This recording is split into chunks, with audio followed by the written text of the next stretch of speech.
Bonsoir et bienvenue sur Histoire du soir. Je suis Thomas et ce soir, nous explorerons ensemble l'une des légendes les plus profondes de la mythologie grecque, le mythe de Sisyphe. Découvrez l'histoire extraordinaire de ce roi de Corinthe qui défia les dieux et trouva la sagesse dans l'acceptation de l'absurde. Si cette méditation sur la persévérance vous accompagne vers un sommeil réparateur, pensez à liker cette vidéo et à me dire en commentaire quelle histoire vous aimeriez pour mes prochaines soirées. Votre soutien fait vivre cette chaîne et m'inspire de nouveaux récits apaisants. Installez-vous confortablement et laissez-vous porter par cette réflexion philosophique sur la condition humaine.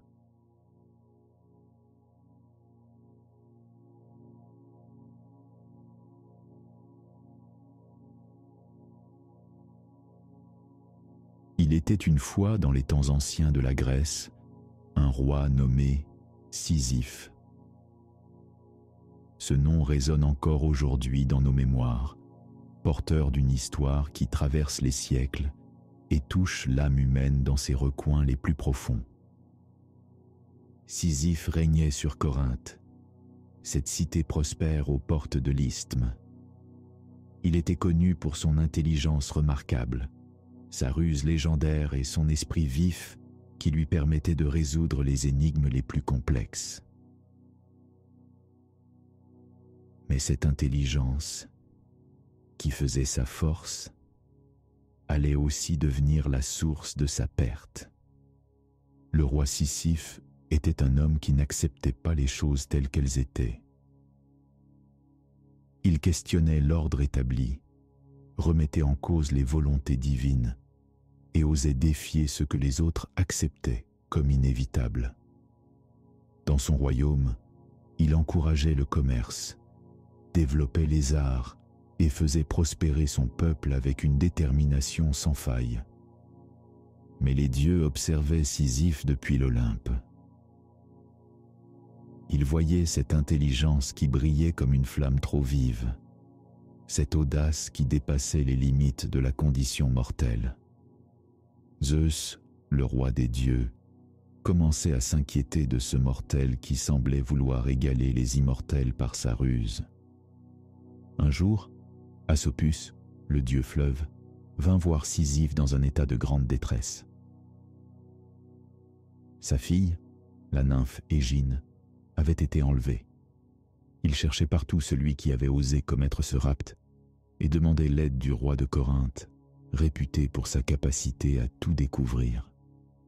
Sisyphe connaissait la vérité. Il avait vu Zeus lui-même transformer Égine en aigle et l'emporter vers une île lointaine. Le roi des dieux avait encore cédé à ses passions et enlevé cette belle nymphe pour en faire sa maîtresse.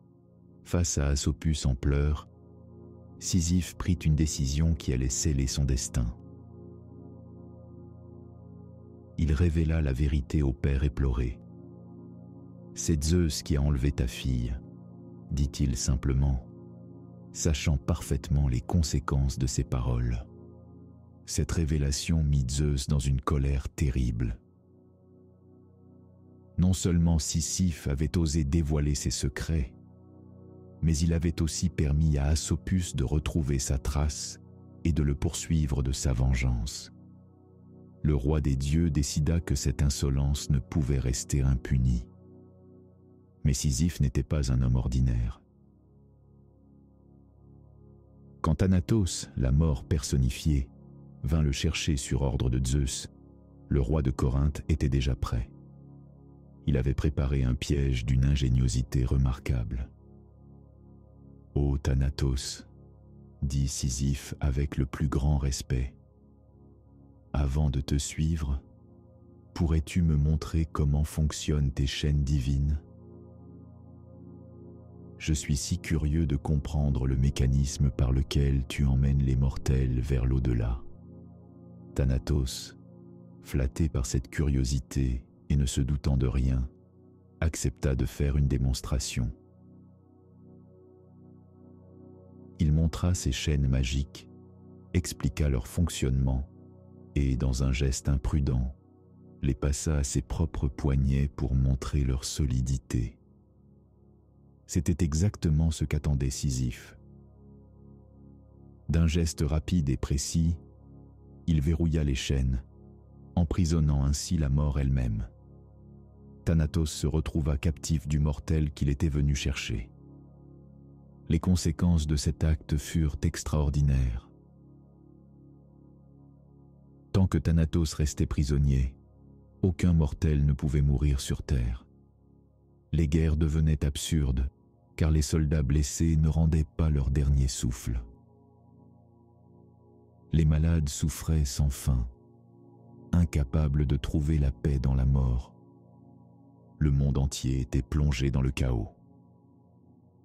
Hadès, le roi des enfers, voyait son royaume se vider peu à peu, car aucune nouvelle âme n'arrivait. Il fallait absolument libérer Thanatos de sa prison. Ce fut Arès, le dieu de la guerre, qui intervint finalement. Privé de sa fonction première par l'absence de mort au combat, il était furieux contre Sisyphe. Il vint lui-même à Corinthe, brisa les chaînes qui retenaient Thanatos et livra le roi audacieux à la mort. Mais Sisyphe avait prévu même cette éventualité. Avant d'être capturé, il avait donné des instructions très précises à sa femme Mérope. « Quand je mourrai, lui avait-il dit, ne me rends aucun des honneurs funèbres habituels. Ne m'offre aucun sacrifice, ne pleure pas sur ma tombe, ne respecte aucun des rites qui apaisent les morts. » Mérope, fidèle épouse, suivit ses instructions à la lettre. Quand Sisyphe mourut et arriva aux enfers, son âme était dans un état de trouble profond. Il se présenta devant Hadès en se plaignant amèrement du comportement de sa femme. « Seigneur des morts, » dit Sisyphe avec une indignation parfaitement jouée. « Ma femme m'a déshonoré. Elle a refusé de me rendre les hommages dus à un roi défunt. Mon âme ne peut trouver le repos tant que cette injustice n'aura pas été réparée. » Hadès, touché par cette plainte qui semblait légitime, accepta de laisser Sisyphe retourner brièvement sur terre pour corriger cette situation. « Va, dit-il, et assure-toi que les rites funèbres soient respectés. Mais reviens rapidement car ta place est désormais ici. » Sisyphe remonta vers le monde des vivants, le cœur battant de joie. Il avait réussi à tromper la mort une première fois en l'emprisonnant, puis Hadès lui-même en inventant cette histoire de rites funèbres négligés. Il se retrouvait libre, sous le soleil de Corinthe, respirant à nouveau l'air de la vie. Mais cette liberté reconquise était-elle vraiment une victoire? Sisyphe avait défié l'ordre cosmique, bravé les lois divines et humaines. Il avait montré qu'avec suffisamment d'intelligence et de détermination, même un mortel pouvait tenir tête aux dieux. Cependant, cette démonstration de force n'était qu'illusion temporaire. Les dieux n'oublient jamais, et leur patience, bien que longue, a ses limites. Sisyphe coulait des jours heureux à Corinthe, retrouvant sa femme, son royaume et ses plaisirs terrestres. Mais l'ombre du châtiment planait déjà sur lui.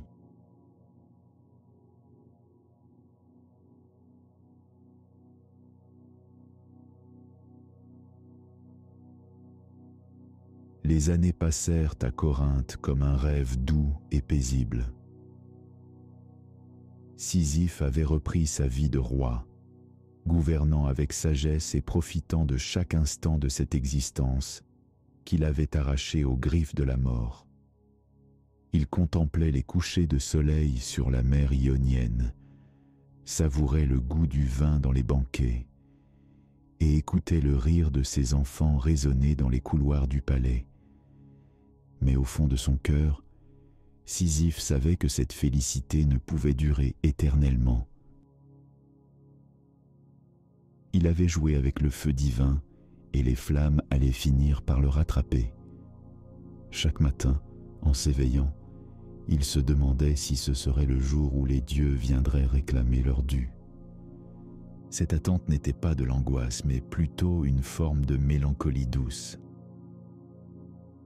Sisyphe avait goûté à l'impossible.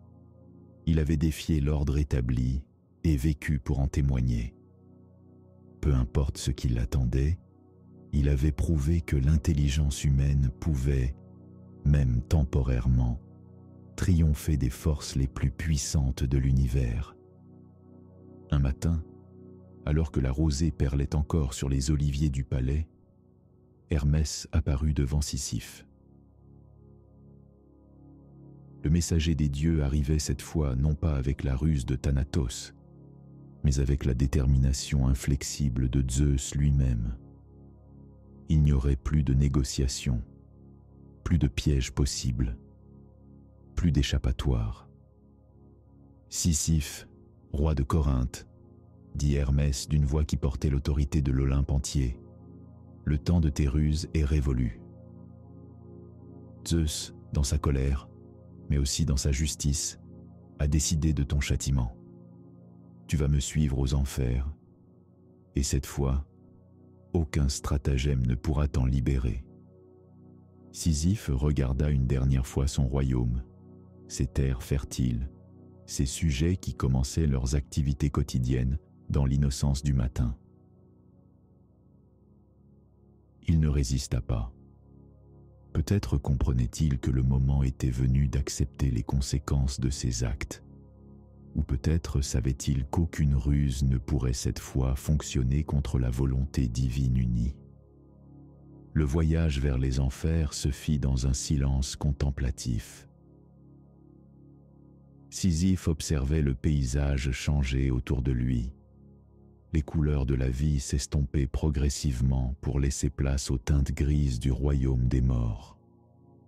Il ne regrettait rien de ce qu'il avait fait, mais il ressentait cette mélancolie profonde de celui qui quitte définitivement le monde des possibles. Aux enfers, Hadès l'attendait sur son trône sombre, flanqué des juges des morts. Minos, Éaché et Rhadamante avaient déjà rendu leur verdict. Sisyphe était coupable de hubris, cette démesure qui pousse les mortels à défier les dieux. Son châtiment avait été soigneusement choisi pour correspondre à la nature de sa faute. Sisyphe, déclara Hadès d'une voix qui résonnait comme un glas dans les profondeurs souterraines. Tu as cru pouvoir jouer avec les lois divines, comme un enfant joue avec ses jouets. Tu as emprisonné la mort, trompé les dieux et volé des années qui ne t'appartenaient pas.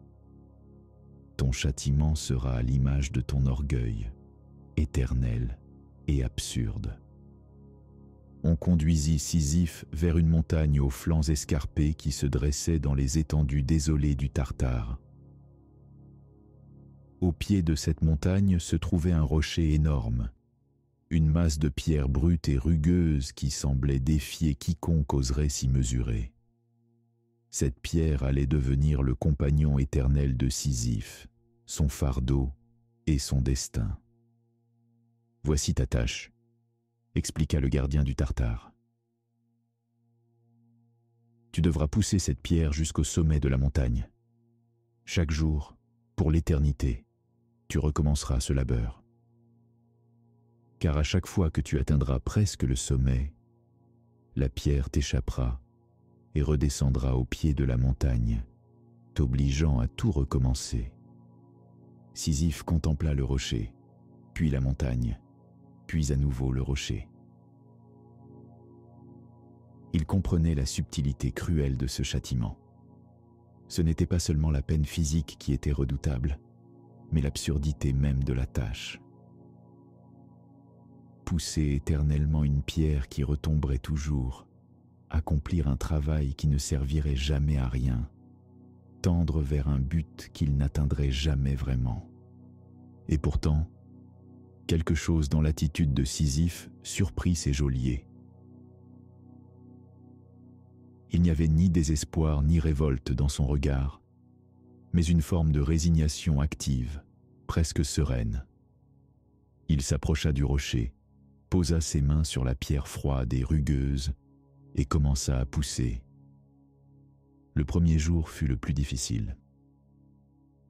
Non pas à cause de l'effort physique, mais à cause de la réalisation pleine et entière de ce qu'il attendait. Chaque pas vers le sommet était un pas vers la chute inévitable. Chaque mètre gagné avec tant de peine serait perdu en quelques secondes de dégringolade. Mais Sisyphe découvrit quelque chose d'inattendu dans cette première ascension. La pierre avait sa propre personnalité, ses aspérités particulières, ses zones plus lisses où les mains trouvaient une meilleure prise. Le sentier de la montagne révélait ses secrets. Ici, une roche plus stable pour prendre appui. Là, une pente légèrement moins raide pour reprendre son souffle. Quand il atteignit presque le sommet, quand il sentit que quelques poussées encore suffiraient à hisser la pierre sur le plateau final, Sisyphe s'arrêta un instant. Il regarda autour de lui le paysage désolé des enfers, mais aussi la beauté étrange de ces étendues infinies, où la lumière avait une qualité particulière, douce et mélancolique. Puis, comme annoncé, la pierre lui échappa et dévala la pente dans un fracas de tonnerre. Sisyphe la regarda descendre sans colère, sans amertume. Il descendit calmement, retrouva son rocher au pied de la montagne et recommença. 2e jour, 3e jour, 10e jour. Les jours se transformèrent en semaines, les semaines en mois, les mois en années.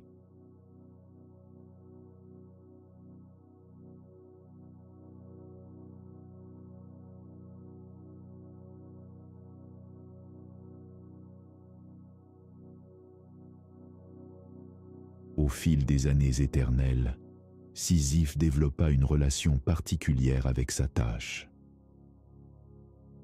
Ce qui avait d'abord semblé être une punition absurde et cruelle se transformait peu à peu en quelque chose de plus complexe, de plus nuancé. Chaque ascension devenait une méditation, chaque effort une forme de connaissance de soi.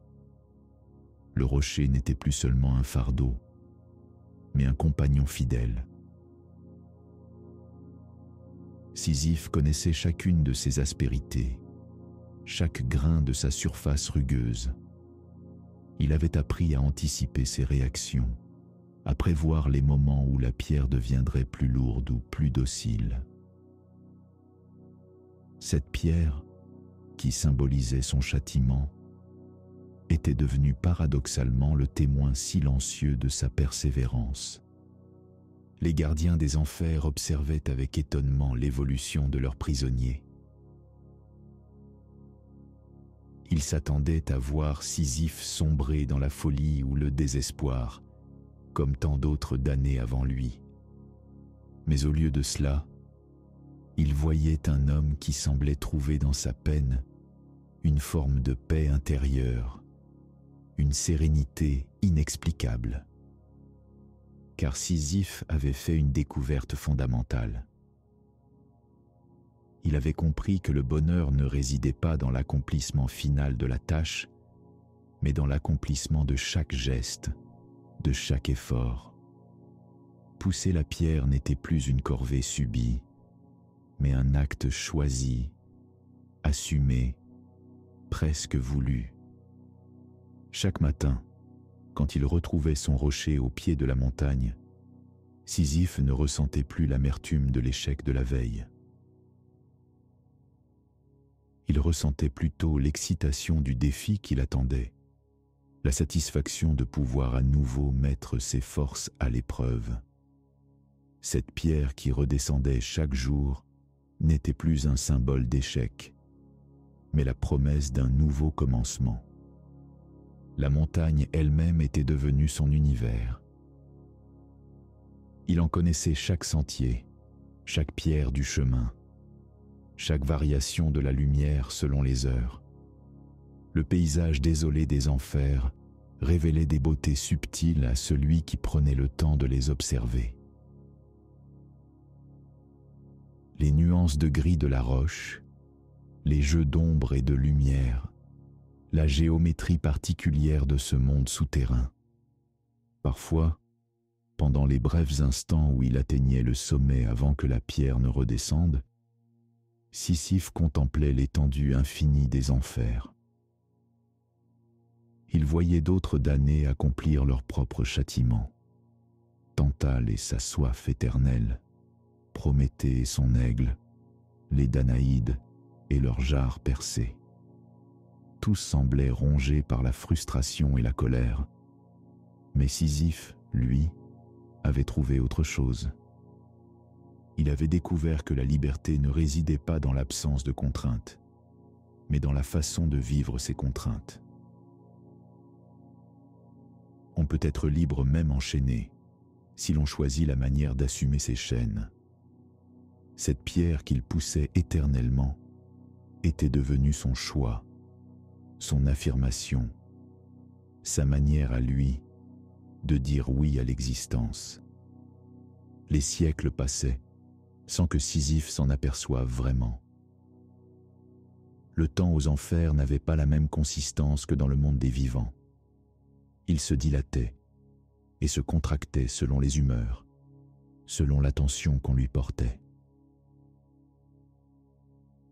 Pour Sisyphe, absorbé par sa tâche quotidienne, le temps était devenu un flux continu, sans rupture ni urgence. Il pensait parfois à sa vie d'avant, à Corinthe et à ses ruses légendaires. Mais ses souvenirs ne le rendaient pas nostalgique.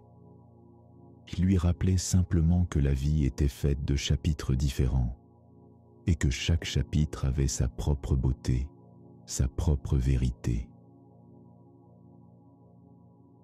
Son chapitre actuel était celui de la persévérance et de l'acceptation. Un jour, si l'on peut parler de jour aux enfers, quelque chose d'inhabituel se produisit. Hermès apparut au sommet de la montagne, observant Sisyphe qui poussait sa pierre avec sa détermination habituelle. Le messager des dieux était venu voir de ses propres yeux cette transformation dont parlaient les gardiens du Tartare.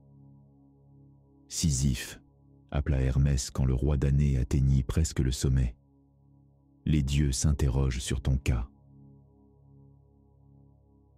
Ton châtiment était censé te briser, te faire regretter ton orgueil.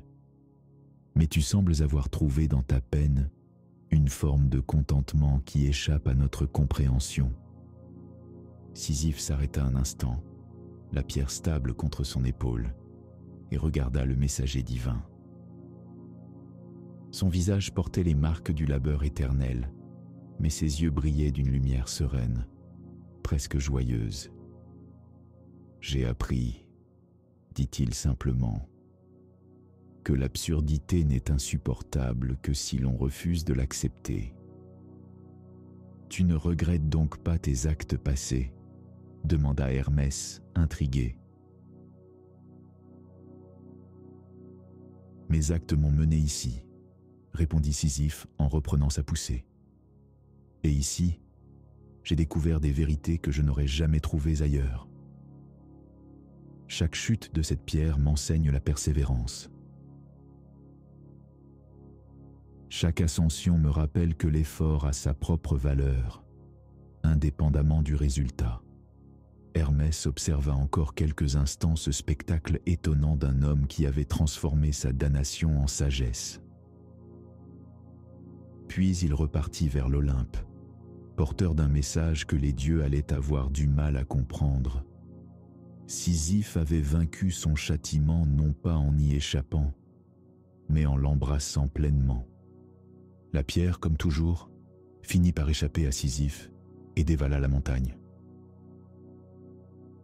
Mais cette fois, en la regardant descendre, Sisyphe sourit.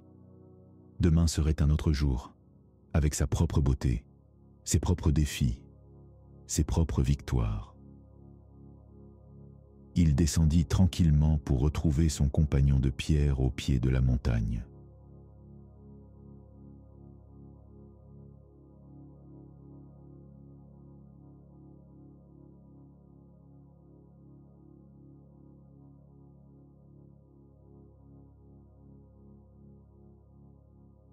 Les millénaires s'écoulaient aux enfers, comme des vagues lentes et régulières.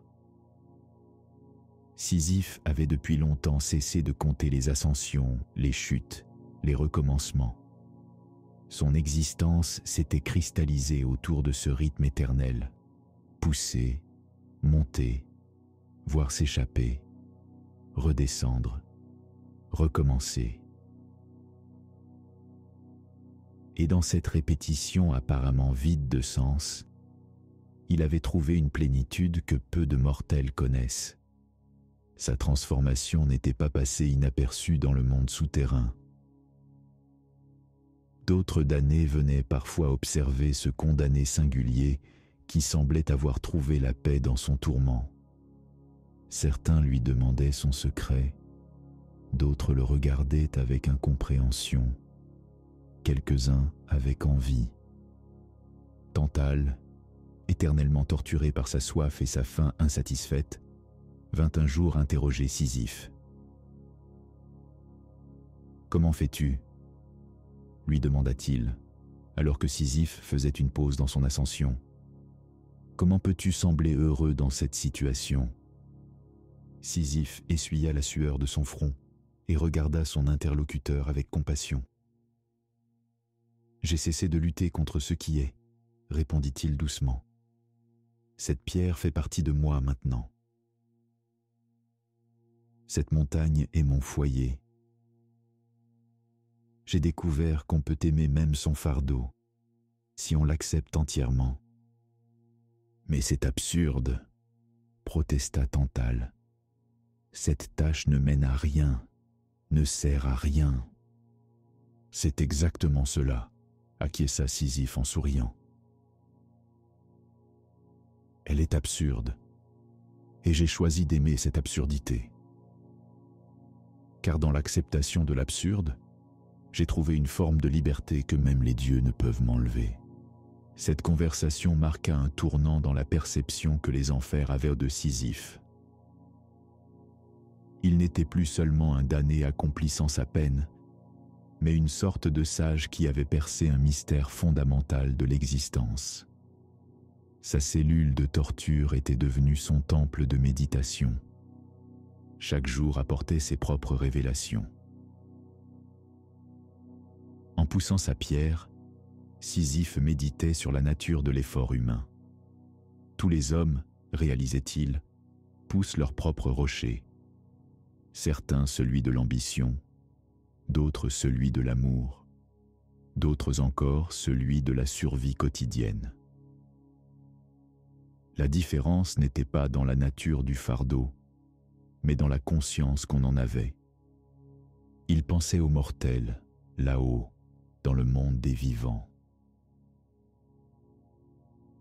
Combien d'entre eux se levaient chaque matin pour accomplir des tâches répétitives, pour poursuivre des objectifs qui leur échapperaient tôt ou tard?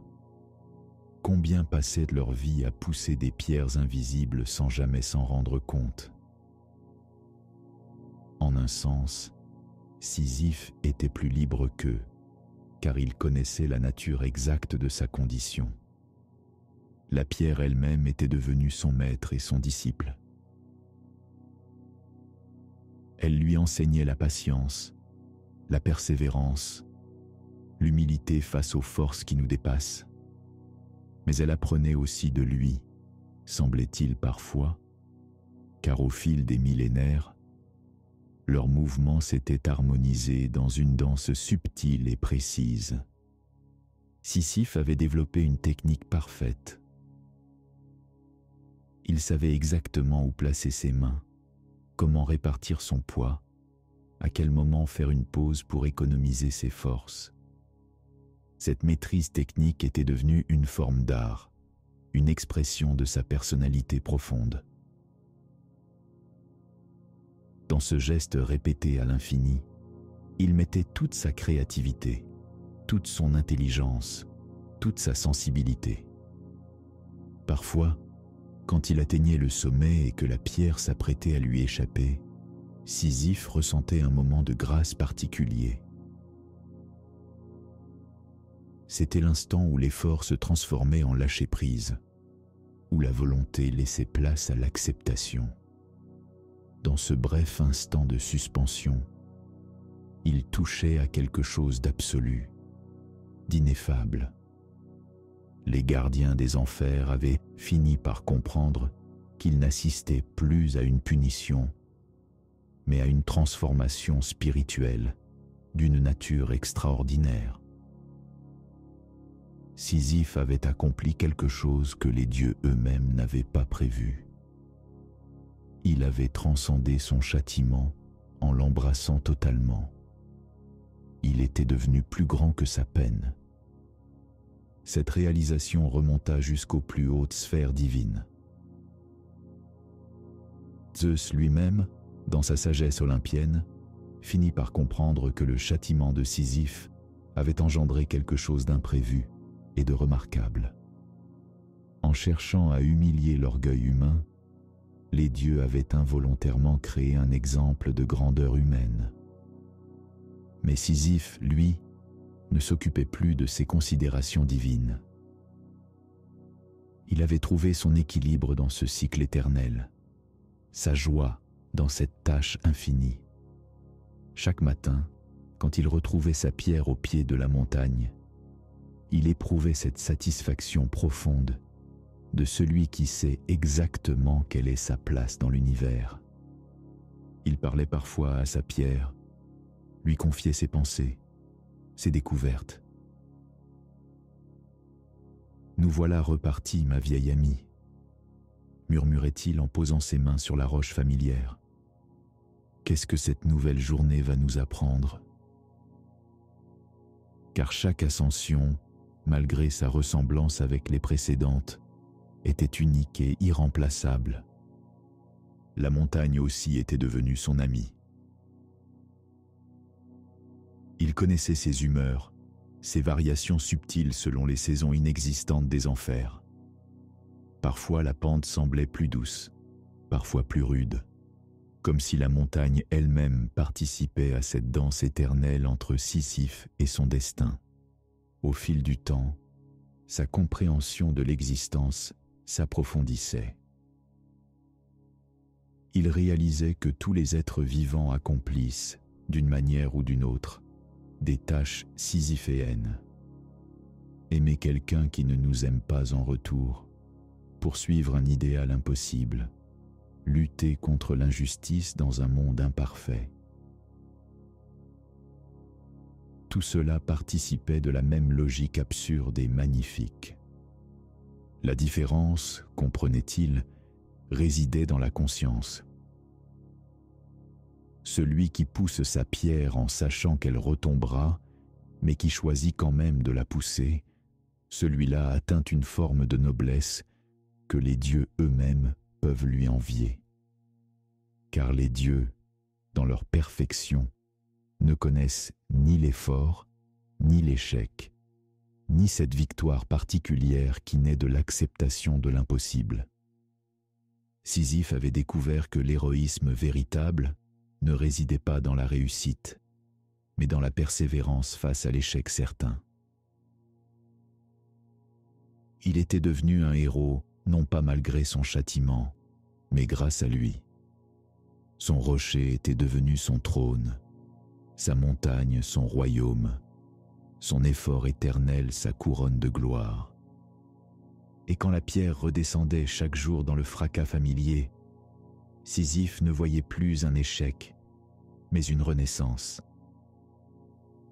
Demain serait un nouveau jour, avec ses propres possibilités, ses propres beautés, ses propres victoires silencieuses. Il descendait calmement, le cœur en paix, prêt à recommencer cette aventure magnifique qu'était devenue sa damnation.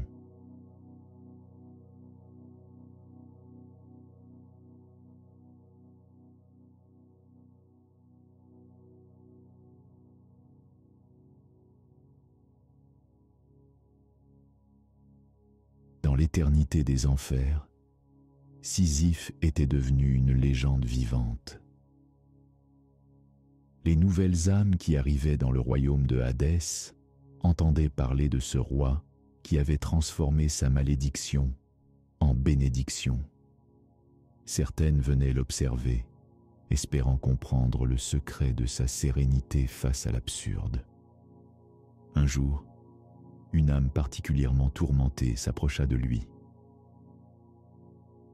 C'était un homme qui, de son vivant, avait consacré sa vie à la recherche du bonheur parfait et qui était mort dans l'amertume de ne jamais l'avoir trouvé. Il regardait Sisyphe avec incompréhension et jalousie. « Comment peux-tu être en paix ?» lui demanda-t-il. « Tu accomplis une tâche inutile, sans espoir d'accomplissement. Moi, au moins, j'ai cherché quelque chose de grand, de beau, de parfait. » Sisyphe s'arrêta dans son ascension et contempla longuement son interlocuteur. « Et l'as-tu trouvé, ce bonheur parfait ?» demanda-t-il doucement. « Non, » admit l'homme, « mais au moins j'ai essayé de l'atteindre. » « Et moi, » répondit Sisyphe en reprenant sa montée, « j'ai appris que le bonheur ne se trouve pas au sommet de la montagne, mais dans chaque pas qui nous y mène. Tu as cherché une perfection qui n'existe pas. Moi, j'ai trouvé la perfection dans l'imperfection même de ma condition. » Cette conversation illustrait parfaitement l'évolution philosophique de Sisyphe. Il avait compris que l'erreur fondamentale de l'humanité consistait à chercher le sens de l'existence dans son aboutissement plutôt que dans son déroulement. La vie n'était pas une destination à atteindre, mais un chemin à parcourir. Chaque jour, en retrouvant sa pierre, Sisyphe méditait sur cette vérité. Les mortels, là-haut, couraient après 1000 chimères. La gloire, la richesse, l'amour éternel, l'immortalité.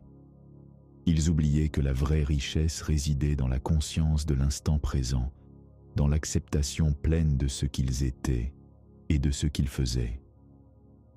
Sa pierre était devenue son maître de sagesse. Elle lui enseignait l'humilité face aux forces qui nous dépassent, mais aussi la dignité de l'effort humain face à l'impossible. Chaque poussée était un acte de foi, non pas en un résultat futur, mais en la valeur intrinsèque de l'action présente. Les dieux observaient parfois cette transformation avec un mélange d'admiration et d'inquiétude. Sisyphe avait réussi quelque chose que même les immortels peinaient à comprendre. Il avait trouvé l'éternité dans l'instant, l'absolu dans le relatif, la liberté dans la contrainte. Il était devenu plus sage que ceux qui l'avaient puni. Cette sagesse rayonnait autour de lui. D'autres damnés commençaient à observer leur propre châtiment avec un regard différent. Ixion, attaché à sa roue éternelle, découvrait parfois des moments de paix dans son tournoiement infini. Les Danaïdes trouvaient une forme de méditation dans leur tâche répétitive de remplir leur jarre percée. Sisyphe était devenu, sans le chercher, un guide spirituel pour les âmes perdues des enfers. Non pas par ses paroles, car il parlait peu, mais par son exemple. Il montrait qu'il était possible de transformer n'importe quelle situation, même la plus désespérée, en source de croissance intérieure. cette influence ne se limitait pas aux enfers. Parfois, des échos de sa transformation remontaient jusqu'au monde des vivants. Des poètes, des philosophes captaient dans leurs rêves ou leurs méditations l'image de cet homme qui avait fait de son échec perpétuel une victoire éternelle. Car Sisyphe avait accompli quelque chose d'extraordinaire. Il avait vaincu le désespoir, non pas en y échappant, mais en le transformant en espoir. Son espoir ne portait plus sur l'accomplissement de sa tâche, mais sur la beauté de l'accomplir. Il avait trouvé l'infini dans le fini, l'éternel dans l'éphémère. Chaque matin, quand la lumière particulière des enfers baignait sa montagne, Sisyphe éprouvait une gratitude profonde. Gratitude pour cette pierre qui lui avait enseigné la persévérance, pour cette montagne qui lui avait appris la patience, pour ce châtiment qui l'avait mené à la sagesse. Il était reconnaissant même envers les dieux qui l'avaient puni, car sans cette punition, il n'aurait jamais découvert cette vérité fondamentale. La vérité que Sisyphe avait découverte était simple et révolutionnaire à la fois. Le sens de l'existence ne réside pas dans l'atteinte d'un but, mais dans la manière dont on marche vers ce but. Il ne réside pas dans l'absence de souffrance, mais dans la transformation de la souffrance en sagesse. Il ne réside pas dans la suppression de l'absurde, mais dans l'acceptation joyeuse de l'absurdité de la condition humaine. Et tandis que sa pierre redescendait une fois de plus la pente familière, Sisyphe souriait. Non pas d'un sourire amer ou résigné, mais d'un sourire de pure joie. Demain, il recommencerait. Et après-demain encore. Pour l'éternité. Et cette perspective, qui aurait terrorisé n'importe qui d'autre, le remplissait d'une paix profonde et d'une satisfaction inaltérable.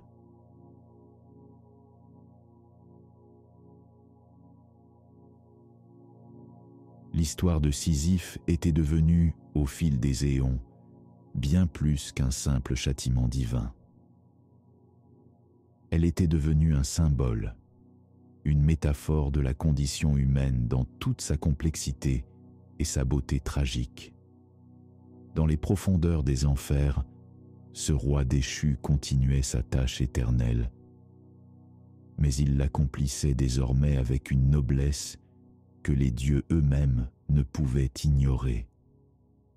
Chaque nouvelle âme qui arrivait aux enfers et découvrait l'histoire de Sisyphe repartait transformée. Elle comprenait que leur propre jugement, leur propre châtiment, n'était peut-être qu'une opportunité déguisée de découvrir leur véritable nature. Sisyphe était devenu malgré lui un enseignant, un guide vers une forme de sagesse que seule l'épreuve peut révéler. Hadès lui-même avait fini par respecter son prisonnier le plus célèbre. Le roi des morts voyait en Sisyphe une illustration parfaite de la grandeur potentielle de l'âme humaine. Cet homme avait réussi à transformer les enfers en un lieu d'apprentissage, sa prison en un temple de méditation. Il avait montré que même dans les conditions les plus désespérées, l'esprit humain pouvait s'élever et trouver sa propre forme de victoire. La pierre de Sisyphe était devenue légendaire dans tout le royaume souterrain. Certains disaient qu'elle était devenue plus lisse au fil du temps, polie par les millions de contacts avec les mains patientes de Sisyphe. D'autres prétendaient qu'elle était devenue plus légère, comme si l'acceptation de Sisyphe avait littéralement allégé son fardeau. Mais Sisyphe, lui, ne prêtait attention à aucune de ces légendes. Il vivait entièrement dans l'instant présent de sa tâche. Chaque contact de ses mains avec la pierre, chaque pas sur le sentier rocailleux, chaque souffle dans l'effort de la montée était vécu pleinement, consciemment, avec une attention totale. Cette présence absolue à l'instant était devenue sa forme de prière, sa manière d'honorer l'existence. Il ne priait pas les dieux pour être libéré de sa tâche. Il ne maudissait pas son sort. Il célébrait chaque moment de cette existence particulière qui était la sienne, avec ses contraintes et ses révélations. Au fil du temps, Sisyphe avait développé une relation presque mystique avec sa montagne. Il sentait ses humeurs, ses variations subtiles, comme si elle était un être vivant.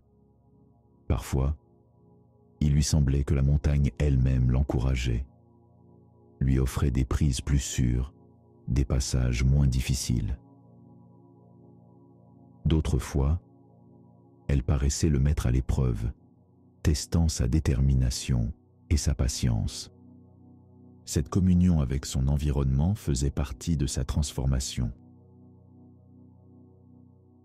Sisyphe avait appris à ne plus se considérer comme séparé du monde qui l'entourait. Il faisait partie intégrante de ce paysage désolé des enfers. Il participait à l'harmonie étrange de ce royaume souterrain. Sa tâche éternelle était devenue une danse cosmique, un rythme qui s'accordait avec les pulsations profondes de l'univers. Les philosophes du monde des vivants, quand ils méditaient sur le destin humain, évoquaient parfois l'image de Sisyphe. Ils y voyaient le symbole de tous les efforts humains, apparemment vains, mais néanmoins nécessaires. Travailler, aimer, créer, lutter pour la justice, chercher la vérité, tout cela participait de la même logique sisyphéenne. L'important n'était pas d'atteindre un but final, mais de donner un sens à la marche vers ce but. Cette compréhension s'était répandue lentement, mais sûrement dans le monde. Des générations d'hommes et de femmes trouvaient dans l'exemple de Sisyphe une source d'inspiration pour leur propre lutte. Ils apprenaient que l'héroïsme véritable ne résidait pas dans la victoire finale, mais dans la noblesse de l'effort quotidien. Sisyphe, dans sa montagne des enfers, était devenu paradoxalement plus libre que beaucoup d'hommes vivants.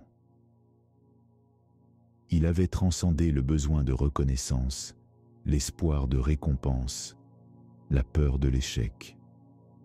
Il accomplissait sa tâche pour elle-même, trouvant dans cette pure gratuité une forme de beauté absolue. Et quand parfois un visiteur divin ou une âme perdue lui demandait s'il ne se lassait jamais de cette répétition éternelle, Sisyphe répondait avec un sourire paisible: « Comment pourrais-je me lasser de quelque chose qui m'apprend chaque jour quelque chose de nouveau sur moi-même et sur l'existence ? Cette pierre que je pousse depuis des millénaires me révèle encore ses secrets. Cette montagne que je gravis quotidiennement me montre encore de nouveaux paysages intérieurs. » Car c'était là le miracle de Sisyphe. Il avait découvert l'infini dans le fini, l'éternellement nouveau dans l'éternellement répété. Sa punition était devenue sa rédemption. Son échec perpétuel s'était mué en victoire permanente. Il avait prouvé que l'esprit humain, quand il accepte pleinement sa condition, peut transformer n'importe quelle situation en source de grandeur et de beauté.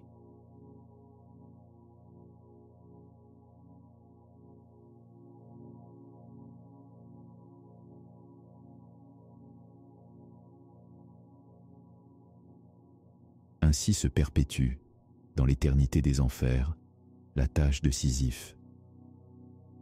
Chaque matin, si l'on peut parler de matin dans ce royaume sans soleil, il retrouve sa pierre au pied de la montagne.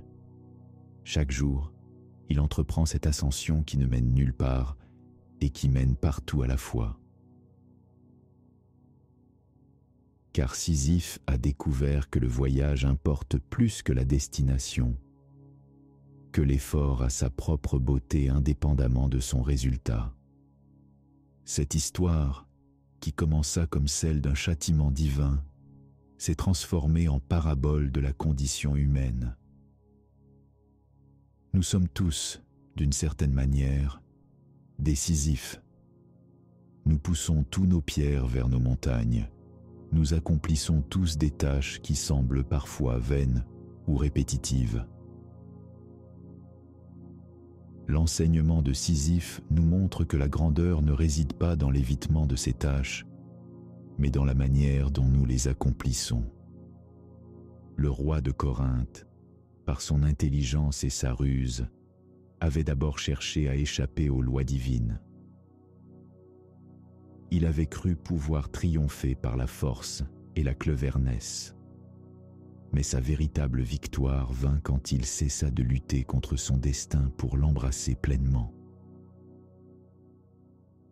Il découvrit alors une forme de liberté que même les dieux ne pouvaient lui ravir, la liberté de choisir son attitude face à l'inévitable. Cette transformation de Sisyphe illustre l'une des vérités les plus profondes de l'existence humaine. Nous ne pouvons pas toujours choisir ce qui nous arrive, mais nous pouvons toujours choisir comment nous réagissons à ce qui nous arrive. Dans cette capacité de choix réside notre dignité fondamentale, notre liberté essentielle. La pierre de Sisyphe est devenue le symbole de tous nos fardeaux, de toutes nos responsabilités, de tous nos défis quotidiens. Sa montagne représente tous les obstacles que nous devons surmonter, tous les sommets que nous devons gravir. Et sa persévérance incarne cette qualité humaine fondamentale qui nous permet de continuer malgré l'adversité, de nous relever après chaque chute, de recommencer après chaque échec. Mais le message le plus profond du mythe de Sisyphe ne réside pas dans la résignation passive. Il réside dans l'acceptation active, dans cette capacité à transformer l'absurdité apparente de notre condition en source de sens et de beauté. Sisyphe nous enseigne que nous pouvons être heureux même dans les circonstances les plus difficiles, à condition d'accepter pleinement ces circonstances et de leur donner un sens personnel. Cette leçon résonne à travers les siècles et touche chaque génération d'hommes et de femmes.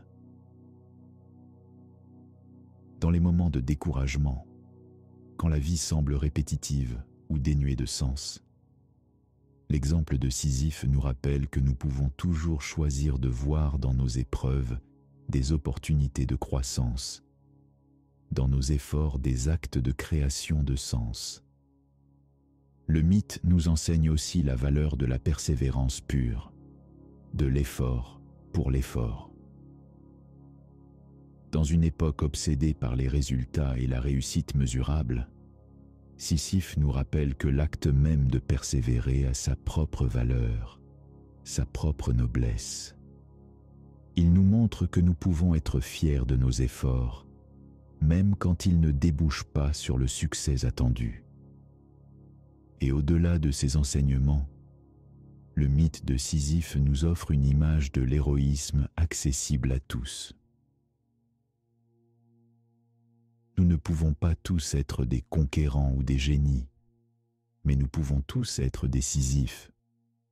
Nous pouvons tous choisir d'accomplir nos tâches quotidiennes avec conscience, dignité et même joie. Nous pouvons tous transformer nos obligations en choix, nos contraintes en liberté. Ainsi, dans les profondeurs éternelles des enfers, Sisyphe continue sa tâche. Mais il n'est plus seul. Il porte avec lui l'admiration de tous ceux qui ont compris son message, la gratitude de tous ceux qui ont trouvé dans son exemple une source d'inspiration. Sa pierre n'est plus seulement son fardeau, Elle est devenue le symbole de la grandeur potentielle de l'esprit humain face à l'adversité. Et quand la pierre roule une fois de plus vers le bas de la montagne, Sisyphe ne voit plus un échec, mais une promesse, celle d'un nouveau commencement, d'une nouvelle opportunité de vivre pleinement l'instant présent, d'une nouvelle chance de célébrer cette existence unique et irremplaçable qui est la sienne. Car Sisyphe a appris la plus belle des leçons. On peut être éternellement heureux pourvu qu'on accepte d'être éternellement recommençant. Dans cette acceptation joyeuse de l'absurde réside peut-être le secret du bonheur humain véritable. Le mythe de Sisyphe nous enseigne finalement que nous devons imaginer Sisyphe heureux.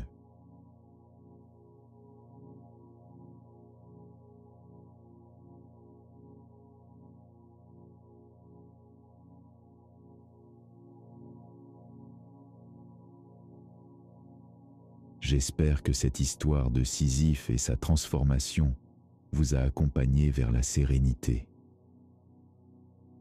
Que sa leçon de persévérance et d'acceptation vous inspire des rêves paisibles et profonds. Si vous avez apprécié ce voyage dans la sagesse antique, je vous invite à vous abonner pour découvrir d'autres récits mythologiques qui berceront vos nuits.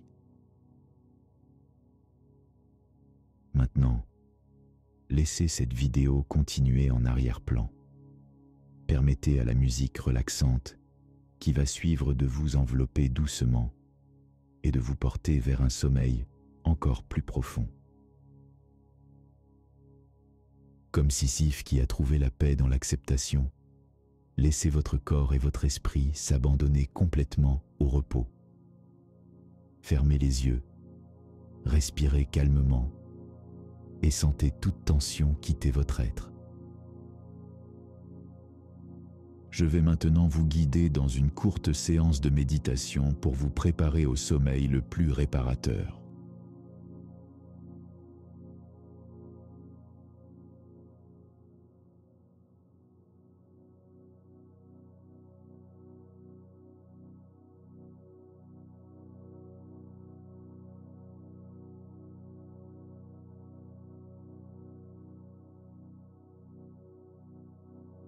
Prenez un moment pour ajuster votre position. Adoptez la position qui vous semble la plus naturelle pour dormir. Sentez le contact de votre corps avec le matelas, la douce pression des draps et des couvertures sur vous. Fermez les yeux, si ce n'est pas déjà fait, et commencez à prendre conscience de votre respiration sans chercher à la modifier pour l'instant. Simplement en observant son rythme naturel. Laissez votre corps s'installer dans cette position confortable. Sentez le poids de votre corps qui s'enfonce dans le matelas. Chaque partie de vous-même trouvant sa place idéale pour le repos. Prenez maintenant une respiration un peu plus profonde. Inspirez lentement par le nez et expirez doucement par la bouche, comme si vous souffliez sur une bougie sans l'éteindre. À chaque expiration, sentez votre corps qui s'enfonce un peu plus dans le matelas, comme si une douce pesanteur vous enveloppait. Continuez à respirer profondément, à votre rythme. À l'inspiration, accueillez l'air frais qui vous nourrit. À l'expiration, libérez toutes les tensions accumulées durant la journée. Inspirez, expirez. Inspirez, expirez. Imaginez que chaque expiration emmène avec elle les préoccupations, les pensées, les émotions qui pourraient vous tenir éveillé, les laissant se dissoudre dans l'air. Prenez conscience de la sensation de l'air qui entre et qui sort de vos narines. Peut-être remarquez-vous sa fraîcheur à l'inspiration et sa tiédeur à l'expiration. Pas besoin de contrôler quoi que ce soit. Laissez simplement votre corps respirer à son rythme naturel, dans un mouvement doux et régulier. Votre respiration est comme une ancre, un point de stabilité auquel revenir si votre esprit s'égare. La respiration, toujours présente, toujours disponible. Un mouvement paisible qui vous accompagne vers le sommeil. Portez maintenant votre attention sur les différentes parties de votre corps, en commençant par le sommet de votre tête. Sentez le contact de votre tête avec l'oreiller. Laissez le poids de votre tête se relâcher complètement. Détendez votre cuir chevelu, votre front, vos tempes. Relâchez tous les petits muscles autour de vos yeux. Laissez vos paupières devenir lourdes et détendues, comme si elles étaient enveloppées d'une douce chaleur. Détendez vos joues, votre nez, vos lèvres, votre mâchoire. Peut-être remarquez-vous que votre visage s'adoucit naturellement, comme si tous les muscles se relâchaient. Portez votre attention sur votre cou, vos épaules. Laissez-les s'alourdir et s'enfoncer dans le matelas. Sentez toute tension se dissoudre à chaque expiration. Descendez vers vos bras, vos avant-bras, vos poignets, vos mains. Imaginez une vague de détente qui parcourt vos bras jusqu'au bout de vos doigts. Sentez chaque doigt se détendre individuellement. Le pouce, l'index, le majeur, l'annulaire, l'auriculaire. Vos mains deviennent lourdes et détendues. Votre poitrine se soulève et s'abaisse au rythme de votre respiration tranquille. Sentez comment l'air circule librement dans vos poumons. Votre ventre se détend. Tous les organes internes se relâchent. Une sensation de calme profond envahit votre centre. Votre dos repose entièrement sur le matelas. Sentez chaque vertèbre se détendre l'une après l'autre, du haut de votre colonne jusqu'au bas du dos. Vos hanches s'alourdissent. Elles s'enfoncent doucement dans le matelas. Toute tension se dissout à chaque expiration. Vos jambes deviennent de plus en plus détendues. Vos cuisses. Ressentez leur poids contre le matelas. Vos genoux. Laissez-les se détendre complètement. Vos mollets. Sentez-les s'alourdir. Vos chevilles. Elles se relâchent doucement. Vos pieds. Jusqu'au bout de vos orteils. Tout votre corps est maintenant dans un état de détente profonde, lourd et léger à la fois, comme flottant sur un nuage de confort. Maintenant, imaginez que vous êtes enveloppé d'une douce lumière bleu-violette, la couleur du ciel au crépuscule. Cette lumière vous berce doucement. Ressentez cette lumière qui vous entoure, douce et apaisante, comme un cocon de sérénité. À chaque respiration, cette lumière devient plus intense, plus enveloppante. Elle vous procure une sensation de sécurité absolue, de paix profonde. À l'inspiration, vous accueillez cette lumière en vous. À l'expiration, vous vous détendez davantage dans sa chaleur rassurante. Imaginez que vous flottez doucement dans cette lumière, comme si vous étiez porté par un océan calme et bienveillant. Chaque vague vous emmène un peu plus loin vers le sommeil. Vous sentez peut-être votre corps qui devient de plus en plus léger, comme si vous vous dissolviez doucement dans cette lumière apaisante.